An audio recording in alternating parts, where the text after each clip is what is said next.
வணக்கம் நம்பர்களே. இப்போ பார்த்தீங்கன்னா இந்த அண்ணாமலை குறிப்பிட்டிருந்தார் இல்லையா, அந்த இப்போ கூட சுப்ரீம் கோர்ட்லேயும் எல்லா 2 கோர்ட்லேயும் கருத்து இவங்க எங்கள் அதிகாரியை போடுங்க ஆம்ஸ்டாங் கொலை வழக்கு, அதெல்லாம் ஹைகோர்ட் சொன்னபடி நடக்கட்டும், அதெல்லாம் எதுவும் பண்ண முடியாதுன்ட்டாங்க. அதை மாதிரி தான் இன்னொரு ஆம்ஸ்டாங் கொலை வழக்கு. அப்புறம் இந்த விஜய் இது வந்து மதுரை ஹைகோர்ட் விசாரிக்கும் போது எப்படி நீங்கள் மெட்ராஸ் சென்னை ஹைகோர்ட்டில் விசாரிச்சுட்டு பண்ணலாம் அவசரமாக, அது கூட திமுகவில் இருந்தார் அப்படின்னு குறிப்பிட்டிருந்த கூட அண்ணாமலை சொல்லியிருந்தார். இப்படி முன்னுக்கு பின் நிறைய ஒரு 4 கேஸ் நல்லா சுப்ரீம் கோர்ட்டு நேற்று ஆப்பு வச்சு விட்டாங்க. இதை எடுத்தாலும் சுப்ரீம் கோர்ட்டுக்கு போகிறது இந்த மாதிரிலாம் நடந்துட்டு இருந்தது. இப்போ ஒன்று மாறும். உங்களுக்கு ஏற்கனவே கூப்பிட்டுருந்தோம், அந்த சிஎம் எப்படி சான்சலராக இருக்க முடியும், அது இன்னைக்கு பெண்டிங் இருக்குது, அது வரும், விசாரிச்சு முடிச்சிட்டாங்க. அதனால் தான் இப்போ கருணாநிதி இது வைக்கணும் பல்கலைக்கழகம்னு, அது எதுக்கு எடுத்தாலும் போகிறது. இங்கே பாருங்கள், அப்படியே ஒன்று டேனம் இதில் 1000 கோடி டாஸ்மாக்குது எல்லாம். இப்போ அதான் நம்மளுக்கு சிபிஐ கண்டெய்னர் பதற்றமாக இப்போ இந்த வாரம் திங்கக்கிழமை அந்த விஜயோடைய 41 பேர் இறந்ததுக்கும் அவங்க விஜய் பெருசு அந்த பாஜக கவுன்சிலர் சென்னை எல்லாருமே கேஸ் போட்டிருக்காங்க. அதெல்லாமே வரும் திங்கக்கிழமை அவங்க என்ன சொல்கிறாங்கன்றது இருக்குது.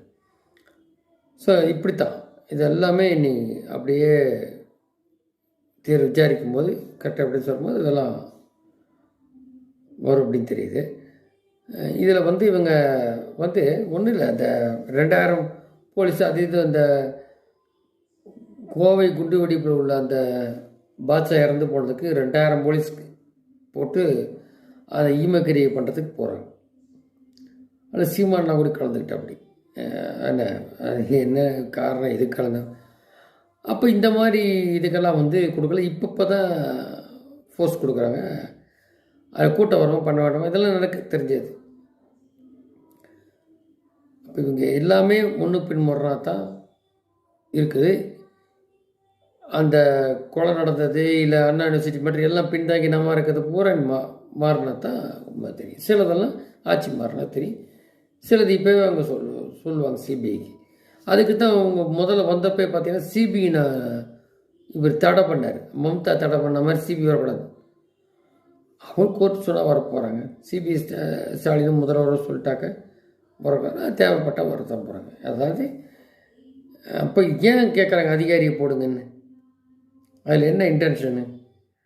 அதுவும் சுப்ரீம் கோர்ட்டில் போய் ஹைகோர்ட்டே கொடுத்துருக்காங்க, அதேமாரி சுப்ரீம் கோர்ட்டில் போய் எதுக்கு சிபிஐ வேண்டான்றது இருக்குல்ல. அப்போ அவங்க இல்லை சிட்டிஸ் விசாரிக்கணும், அதிகாரி இவங்க சொல்கிற அதிகாரிலாம் போட முடியாது. இந்த டோன் பூரா பாருங்கள் அப்படியே மாற ஆரம்பிக்கும்.